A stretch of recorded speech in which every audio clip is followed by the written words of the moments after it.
Soybean खरेदीसाठी बारदाना उपलब्ध तसेच बँकेसंदर्भात या ठिकाणी शेतकऱ्यांची कर्ज वाटपा संदर्भात पिळवणूक होत आहे. ही पिळवणूक शेतकऱ्याची थांबली पाहिजे.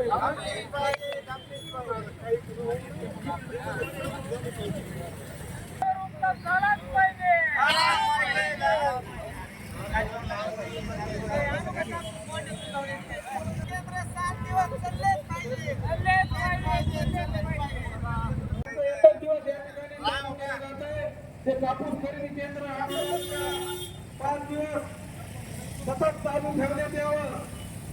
या ठिकाणी रस्ता रोको आंदोलनाचं काम राष्ट्रवादी काँग्रेस पार्टीच्या वतीने या ठिकाणी करण्यात येत आहे. तसेच या ठिकाणी दुसरा मुद्दा म्हणजे या ठिकाणी सोयाबीन खरेदी केंद्र शासनामार्फत चालू आहे, परंतु सदरील सोयाबीन खरेदी केंद्रासाठी गेली कित्येक दिवस झाले बारदाना उपलब्ध नसल्यामुळे वारंवार शासनाच्या लोकांना विनंती केली, तरीही या ठिकाणी बारदाना शेतकऱ्यांना उपलब्ध होत नाहीये. आम्ही या जिल्ह्याचे डीएमओ साहेब यांना विनंती केली की बाबा शेतकऱ्यांना तुम्ही बारदाना तात्काळ उपलब्ध करून द्या. नसता शेतकऱ्यांना तुमच्या तरी बारदाना उपलब्ध करून देणं होत नसेल तर शेतकऱ्यांना स्वतः बारदाना खरेदी करण्याची परवानगी द्या, अशी ही मागणी आम्ही या ठिकाणी डीएमओ साहेबांना केली आहे. या ठिकाणी विनंती करूनही कुठल्याही प्रकारचा प्रतिसाद या ठिकाणी शेतकऱ्यांना देत नाहीये. बँकेसंदर्भात शेतकऱ्यांच्या अनंत अडचणी आहेत. त्या अडचणीसाठी आज वडवणी तालुका राष्ट्रवादी काँग्रेस आम्ही या आंदोलनाचा इशारा 5-6 दिवसापूर्वी तहसीलदार साहेब यांना दिला. आदरणीय आमदार प्रकाशदादा सोळंके साहेब यांच्या मार्गदर्शनाखाली आम्ही आज सोमवारी आंदोलन करणार म्हणून आम्ही निवेदन दिले असता तहसीलदार साहेबांनी वरिष्ठांना काय बोलणं झालंय हे पण अजून आम्हाला या ठिकाणी कळवलं नाही, किंवा शेतकऱ्यांना बारदाना मिळणार आहे का नाही, किंवा आठवड्याला खरेदी करणार आहेत का नाही, या संदर्भात कुठल्याही प्रकारचा आम्हाला परत या ठिकाणी प्रशासनाच्या वतीनं कुठल्याही प्रकारचं आम्हाला कळवण्यात आलं नाही. हे जर असंच चालू राहिलं तर पुढील 8 दिवसात अजून हे आंदोलन तीव्र स्वरूपात करण्याचा आम्ही या ठिकाणी राष्ट्रवादी काँग्रेस पार्टीच्या वतीने या ठिकाणी प्रयत्न करणार आहोत. धन्यवाद. काँग्रेस पार्टीच्या वतीनं शेतकऱ्याचे अनेक मुद्दे घेऊन रस्ता रोकोची जे की 1 तारखेला निवेदन दिलं, आज रस्ता रोको करायचा त्या अनुषंगाने आज तिथं राष्ट्रवादी काँग्रेस पार्टीचे सर्व पदाधिकारी तसेच शेतकरी उपस्थित आहेत. आज आम्ही बँकेच्या संदर्भात काही मुद्दे आहेत जे की पीक कर्जासाठी आता शासनाने लाईट बिलचं माफ केलेली जी जाचक आहात तर बँकेच्या मॅनेजर साहेबांनी घालून टाकलेली, त्याच्या संदर्भातला एक महत्वाचा मुद्दा आहे. कारण की पाठीमागाचं बिल कधी पेड करायचं नाही, येणारं पुढचं बिल बी नाही, त्यामुळे यांना लाईट बिलाचं जी अट आहे ती सगळ्यात घातक अटक आहे. कारण की शेतकऱ्याला तसंच सोयाबीन हे सर्वात जास्त यावर्षी सोयाबीन खरेदी केंद्राचे जे बारदाना आहे त्या बारदान्यानुसार मापाची, कारण की त्या सेंटरला गेलं की सांगण्यात येतं की बारदाना नाही. तसंच त्या मला डेमो साहेबांनी बारदाण्याचं एक नियोजन करून द्यावं. तसंच कापसाचं जिनिंग ही हप्त्यातून फक्त 1 दिवस चालू असते.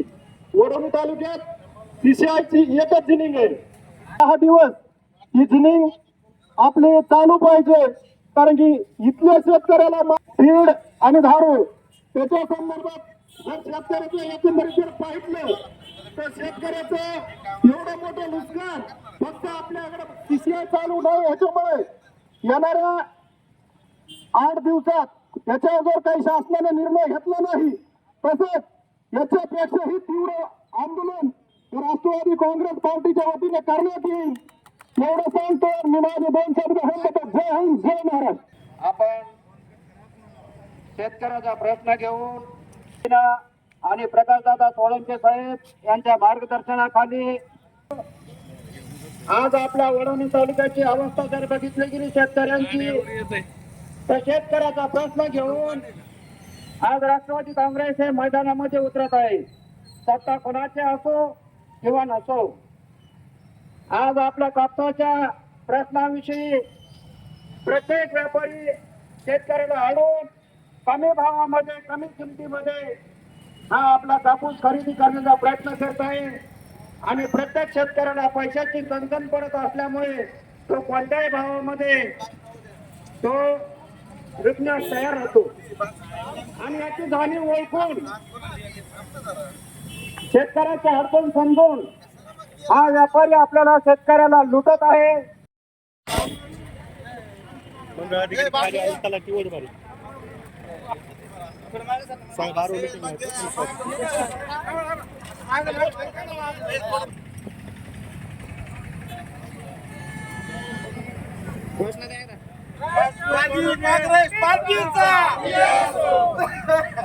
शेतकऱ्यांना बारदाना उपलब्ध अभ्यर्थी 5 दिवस खरेदी चालू.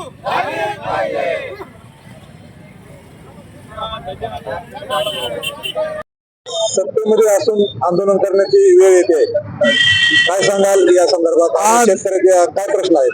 आज माजलगाव मतदारसंघाचे भाग्यविरोधी आदरणीय प्रकाशदादा सोळुंके, तसेच युवकाचे हृदय सम्राट आदरणीय जयसिंगभैया सोळुंके यांच्या नेतृत्वाखाली आम्ही काम करत असताना ज्या वेळेस कधी शेतकऱ्याचा कुठं अन्याय अत्याचार होत असेल तर सगळं आम्हाला आमच्या नेत्यांनी शिकवलेलं आहे की कुठं जर सत्तेत बी असताल तर तुम्ही तुमची जी जबाबदारी आहे ती पूर्ण अशी लोकांच्या जनसेवेत गेली पाहिजे. लोकांना त्याचा आपला त्या पदाचा काही उपयोग झाला पाहिजे. या अनुषंगाने आम्ही आज वडवणी छत्रपती शिवाजी महाराज चौक येथे रस्ता रोकोचं जे निवेदन केलेलं होतं, आम्ही 1 तारखेला निवेदन दिलं तहसीलदार साहेबाला की आम्हाला बारदाना नाही, CCIचं जिनिंग चालू नाही, तसेच विविध मार्गावर शेतकऱ्याची पिळवणूक होत असल्या कारणाने या बँकेच्या संदर्भात बी आज वडोद तालुक्याच्या शेतकऱ्याला एक जाचक आट लावलेली आहे. ते बँकेच्या साहेबांनी लावलेले, कारण शासनाने इथून पाठीमागाचं जे बिल माफ केलेलं आहे इथून पुढे बिल येणारच नाही, तर मग ह्यांना लाईट बिल कुठलं द्यायचंय?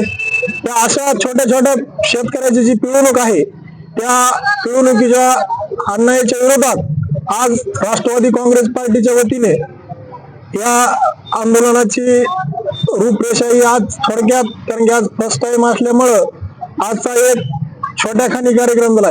यापुढे आमच्या जर मागण्या पूर्ण नाही झाल्या तर याच्यापेक्षाही तीव्र आंदोलन येणाऱ्या 8 ते 15 दिवसात निश्चित आम्ही करणार आहेत. ही शासनाने प्रथम नोंद घ्यावा. तहसीलदार साहेबाला आम्ही वारंवार भेटतोय, कारण की आज अशी परिस्थिती की सोयाबीन जर पाहिलं तर शेतकऱ्याला एकतर भावाचं असं चालू आहे. सध्या युगामध्ये आज कापूस गेल्या वेळेस 10,000 होता, यावेळेस 7,000 आणि 75 म्हणजे 7,500 रुपयांनी CCIचा भाव आहे.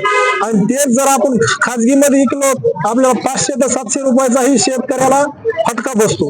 त्या अनुषंगाने समजा तुम्ही एखादं निवेदन करीत, शासन म्हणून जर समजा एखादं निवेदन करीत असतात, तुम्ही सांगता CCI चालू आहे, शासन भाव दिलेले, तो CCI 1 दिवसाला 1 चालू असेल, एकच आठवड्यातून 1 दिवस जर CCI चालू असेल तर सगळ्या शेतकऱ्याचे माप कसे होतील? नाही इलाजाने हे CCI बंद पडत तर लोकांनी कापस कुठं घालायचे नंतर? त्यामुळे आम्ही आज मागणी केलेली आहे की कमीत कमी 6 ते 7 दिवस हे CCIचं खरेदी केंद्र चालू पाहिजे, शेतकऱ्याची पिळवणूक नाही व्हायला पाहिजे. तसेच बँकेच्या मॅनेजरला मी आज प्रथम विनंती करतो तुमच्या माध्यमातून, साहेब तुम्ही कुठंतरी शेतकऱ्याचे लेकरं असतात, शेतकऱ्यावर काय होते, तुम्ही जर समजा आज एखादी जर कागदच तुम्हाला भेटत नसेल ते उपलब्ध करून कुठून द्यायचं तुम्हाला? ही शासनाने तुम्हाला कर्जमाफी करून दिली, लाईट बिल माफ आहे, इथून पुढे येणार नाही, तर मग तुम्हाला लाईट बिल कुठून द्यायचं? एवढं मागण्या घेऊन आम्ही सचिनराव जे आंदोलन सुरू आहे त्यांना आम्ही सर्व शेतकऱ्यांच्या वतीने विनंती केली की वडवणी तालुक्यातील कापूस खरेदी केंद्र हे आठवड्यात फक्त 1 दिवस चालतं. त्या संदर्भात आदरणीय आमदार साहेब आहे आणि ती जिनिंग निदान आठवड्यात 4 ते 5 दिवस चालू ठेवण्यात यावी, जेणेकरून शेतकऱ्यांना कापूस घालण्याला या ठिकाणी सोयीस्कर राहील. त्यासाठी आवश्यक विषय आहे आणि आपण जर बारदाना ह्यांना देत नसतील तर हे खूप दिरंगाईची बाब आहे. परंतु त्यांचं आम्हाला असं उत्तर आलं की बाबा एकट्या वडवणीतच नाही, पूर्ण महाराष्ट्रात सध्या बारदाण्याची अडचण आहे. त्यावरही आम्ही त्यांना अशी विनंती केली की बाबा शेतकरी हे स्वतः बारदाना उपलब्ध करतील त्यांच्या खर्चाने, परंतु त्यांच्या सोयाबीनच्या बारदाण्याचे पैसे आपण शासनाने नंतर शेतकऱ्यांना देण्यात यावे, जेणेकरून शेतकऱ्यांचे माप तात्काळ चालू होतील.